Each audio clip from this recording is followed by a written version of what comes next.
بسم اللہ الرحمن الرحیم۔ میں ہوں بلال خان، آپ دیکھ رہے ہیں MBK۔ حکومت پاکستان روزانہ عوام کو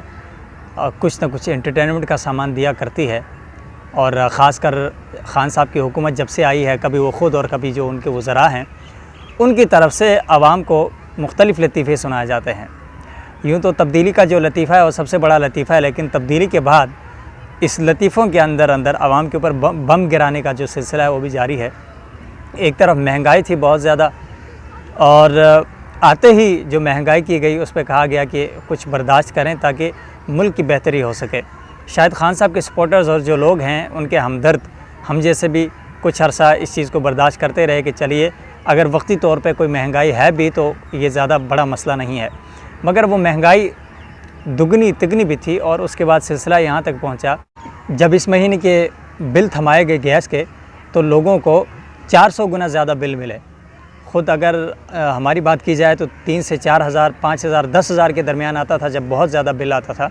لیکن ابھی جو ہے وہ 43 ہزار کا بل تھما دیا گیا۔ لوگوں نے بہت اس کے اوپر بات کی، لیکن سب سے بڑا جو عوام کو ٹیکہ لگایا گیا ہے وہ حج کے اوپر لگایا گیا ہے، اور اس کا نام دیا گیا جی کہ ہم حج پہ سبسڈی نہیں دے رہے۔ پہلے حج پہ خرچ آتا تھا 2,80,000، تقریباً 2017 اور 18 میں یہی رہا۔ 2019 کا جو حج کا خرچہ ہے وہ 4,80,000 روپے، اور باقی جو معمولی اخراجات ہیں وہ ملا کے بنتے ہیں تقریباً 5 لاکھ سے اوپر۔ اب حکومت کے جو وزراء ہیں ہمیشہ کی طرح وہ ایسی بے بنیاد دلیلیں پیش کرتے ہیں۔ ایک تو جو ہے وہ سبسڈی ہٹا دی گئی، اور دوسرا جو ہے اس کے اوپر جو منطق اور دلیل پیش کی جا رہی ہے وہ انتہائی افسوسناک ہے، مضحکہ خیز بھی ہے۔ کہا جاتا ہے کہ بھئی حج جو ہے وہ امیر لوگوں کے اوپر، صاحب استطاعت، صاحب ثروت جو لوگ ہیں ان کے اوپر فرض ہے، اس لیے ہم غریبوں کے ٹیکس کے پیسوں سے ان کو حج نہیں کروا سکتے۔ پہلی تو بات یہ ہے کہ حج کے اوپر جو سبسڈی ہے وہ کوئی ان کے لیے جو ہے نا وہ کنسیشن نہیں ہے، یا وہ سبسڈی عوام کے ٹیکس سے نہیں دی جاتی۔ جو اخراجات حج کے اوپر آتے ہیں اس میں بہت زیادہ جو حکومت کو منافع ملتا تھا اس میں کچھ پرسنٹ کم کیا جاتا تھا، یعنی گورنمنٹ کو منافع اتنا نہ ملے، جو تھوڑا بہت کم کیا جائے اس کو سبسڈی کا نام دیا گیا۔ اور ابھی یہ باور کرایا جا رہا ہے کہ جیسے حکومت جو ہے وہ نصف خرچہ کم کر کے جو ہے نا امیر لوگوں کو غریبوں کے پیسوں سے حج کرواتی تھی۔ بعض لوگوں نے یہ منطق بھی پیش کی کہ اس غریب کا جو ٹیکس ہے اس سے ان کا علاج ہونا چاہیے، حج نہیں ہونا چاہیے۔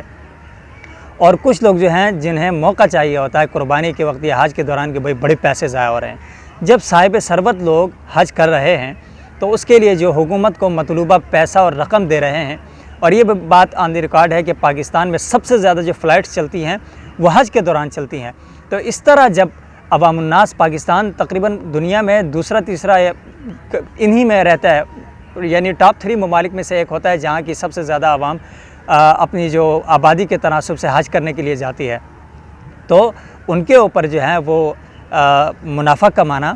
اور جو ایئر لائنز ہیں ہماری سب سے زیادہ وہ حج کے موسم میں کماتی ہے، ایک بڑا ریونیو حکومت کو ملتا ہے، اور اس دفعہ جو ہے نا دگنا خرچہ کیا گیا، اور عوام کو یہ جو ہے نا ایک بتی کے پیچھے لگایا جا رہا ہے کہ ہم نے سبسڈی ختم کی۔ بھائی سبسڈی آپ ختم کریں، وابڈا کی آپ سرکاری ملازمین کے کریں جن کو آپ لاکھوں تنخواہ دیتے ہیں، اور آپ لوگوں کو یہ باور نہ کرائیں کہ آپ امیروں کو جو ہے نا وہ غریبوں کے پیسوں سے حج کرا رہے ہیں۔ یہ آپ کرواتے ہیں اپنے MNAs کے لیے، اپنے جو ووٹرز ہوتے ہیں یا اپنے قریبی جو لوگ ہیں، آپ کے چمچے کھرچے، ہر MNA جو ہے نا کچھ نہ کچھ حج کے کوٹے میں سے کچھ نکالتا ہے، اپنے عزیزوں کو بیچتا ہے، اور کچھ جو ہے نا وہ ہر پارٹی جو ہے نا اپنے چہیتے مولویوں کو بیچتی ہے، ان کو حج کرواتی ہے۔ تو اس طرح کی جو حج آپ کرواتے ہیں یہ بند کروائیں۔ آپ لوگوں کی استطاعت کو دیکھتے ہوئے ان کو جو سہولت ملنی چاہیے وہ آپ کیوں چھین رہے ہیں؟ اس کا مطلب نہیں ہے کہ آپ مفت حج کروا رہے ہیں، اس کا مطلب یہ ہے کہ آپ مہنگا کر رہے ہیں، اور صاحب استطاعت جو لوگ ہیں ان کو جو سہولت ملی ہوئی ہے وہ سہولت آپ اسے چھین رہے ہیں، اور ان کے لیے مشکل بنا رہے ہیں کہ جو تھوڑی بہت اپنے اخراجات اٹھا سکتا ہے وہ بندہ اللہ کے گھر پہ نہ جائے۔ تو یہ کوئی دلیل اور منطق نہیں ہے۔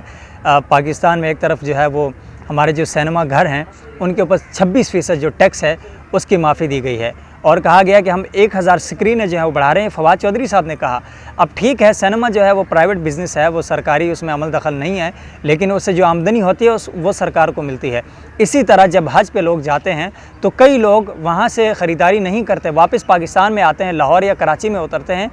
تو وہاں سے خریداری کرتے ہیں، وہاں سے جائے نماز اور دیگر چیزیں جو ہیں وہ خرید کے وہ اپنے رشتہ داروں کے لیے لاتے ہیں، سوائے وہاں سے کچھ کھجوریں اور جو زمزم کا پانی ہوتا ہے وہ لاتے ہیں، وہ مدینہ شریف سے، مکہ شریف سے اور مدینہ کی کھجوریں لاتے ہیں۔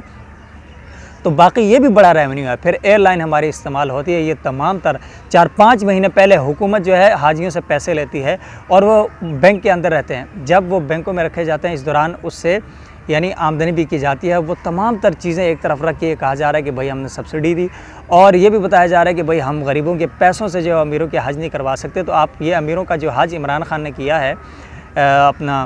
زلفی بخاری کے ساتھ 1.5 کروڑ کا جو عمرہ کیا ہے، اس طرح کی چیزوں کو بند کریں۔ جو اپنے چہیتوں کو نوازا جاتا ہے، کوٹا دیا جاتا ہے، وہ چیز بند کریں، نہ کہ پھر آپ لوگوں کے لیے مشکل بنا دیں کہ لوگ جو ہے وہ عیاشیوں کے لیے تو گھومنے چلے جائیں، لوگ جو ہے وہ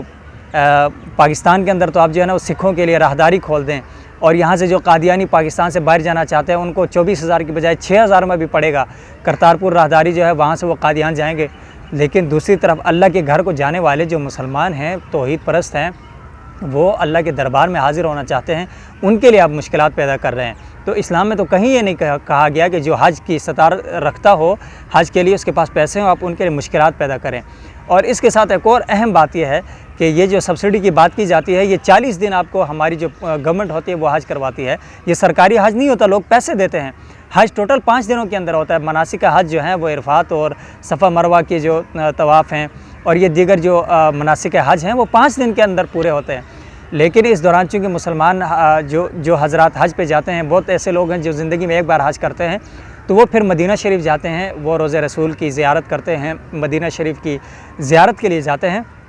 تو تقریباً اگر مدینہ شریف کی زیارت کے لیے 7-8 دن مقرر کیے جائیں تو میکسیمم یہ 2 ہفتوں میں یا 10 دن کے اندر بھی یہ حج ممکن ہے۔ مگر ہماری حکومت جو ہے وہ 40 دن کا پیکیج دیتی ہے، وزٹر ٹور، اور اس کے دوران جو ہے تقریباً 40,000 کھانے پینے کا خرچہ آتا ہے۔ کل ملا کے ابھی بھی جو خرچہ آتا ہے وہ تقریباً 2.25 لاکھ خرچہ آتا ہے۔ تو 2,80,000 جو تھا اس کو بڑھا کے 4,80,000 کروا دیا گیا۔ اور اگر آپ نے سبسڈی جو ہے نا وہ آپ یہ بھیک نہ دیں، یہ سبسڈی کا نام یہاں پہ نہیں لینا چاہیے۔ آپ اپنا منافع تھوڑا کم لے رہے تھے، اب آپ نے دگنا تگنا کر دیا، یعنی اخراجات جو ابھی ڈبل ہو گئے ہیں 2,80,000 سے 4,80,000۔ تو آپ بتائیے کہ آپ نے جو یہ دگنا خرچہ کیا یہ کس بنیاد پہ کیا ہے، کس وجہ سے، کیا چیز مہنگی ہوئی ہے؟ آپ کا ایئر لائن جو ہے وہ معاملہ خراب ہوا یا کچھ اور آپ کی ڈیمانڈ بڑھ گئی؟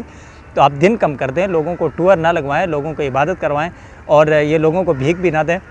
خود آپ کو ڈیم کے لیے پیسے چاہیے تو آپ الٹے سیدھے کر کے کبھی گیس کے بلوں میں پیسے ڈالتے ہیں، کبھی اس طرح حاجیوں کو لوٹ کے، لوگوں کو لوٹ کے۔ اگر اس طرح آپ نے ٹیکس لگانا ہے، اس طرح آپ نے حج کے اوپر بھی اس طرح اخراجات لگانا ہے، پھر تو آپ نے مسجدوں کے اوپر بھی لگا دینے ہیں، جو نماز پڑھتے ہیں ان کے اوپر آپ ٹیکس لگائیں تاکہ پھر آپ ڈیم بنا سکیں۔ تو اس طرح یہ جو ہے وہ ترتیب نہیں چلتی۔ مسلمان جو حکمران ہے اس کے لیے ضروری ہے کہ وہ مسلمانوں کی عبادات کے لیے آسانی کرے، استطاعت چھینے مت، جو استطاعت ہے اس کے اندر مشکلات پیدا نہ کرے بلکہ آسانیاں پیدا کرے، کیونکہ یہ پیسوں کی بات نہیں ہے۔ اللہ جسے قبول کرے، جسے بلائے، اللہ تعالیٰ بغیر پیسوں کے بھی اس کو بلا سکتا ہے۔ مگر یہ ہے کہ جو ظاہری اسباب ہیں ان کو برابر رکھنے کے لیے انصاف کا جو دامن ہے اس کو تھامیں اور اس ملک کے اوپر رحم کرے۔ دنیا بھر میں سب سے زیادہ مسلمان جو ہیں جن ممالک سے جاتے ہیں ان میں پاکستان بھی شامل ہے، تو پھر آپ اس بنیاد پہ کہ لوگ زیادہ جاتے ہیں ان کے پاس پیسے ہیں تو ہم ان کو لوٹ لیں، تو یہ جو آپ لوٹ رہے ہیں یہ کسی بھی طور پر جائز نہیں ہے، بلکہ اس سے جو ہے وہ دنیا بھر میں آپ کی بدنامی بھی ہوگی، عوام کے دلوں میں آپ کی نفرت جو ہے وہ مزید بڑھے گی، اور آپ کے لیے جو ہے نا وہ کوئی نرمی میرے خیال میں عوام کے دلوں میں نہیں آئے گی۔ اس لیے بہتر یہ ہے کہ جو اپنے فیصلے ہیں ان کے اوپر نظر ثانی کریں اور عوام کے لیے آسانی کریں، اور ایک یو ٹرن لے لیں۔ یہ مثبت یو ٹرن آپ لیں گے تو اس سے آپ کا کوئی نقصان نہیں ہوگا اور نہ ہی آپ کی جو ہے نا کوئی عزت میں کمی آئے گی، بلکہ اللہ تعالیٰ آپ کی عزتوں کو مزید بڑھائے گا۔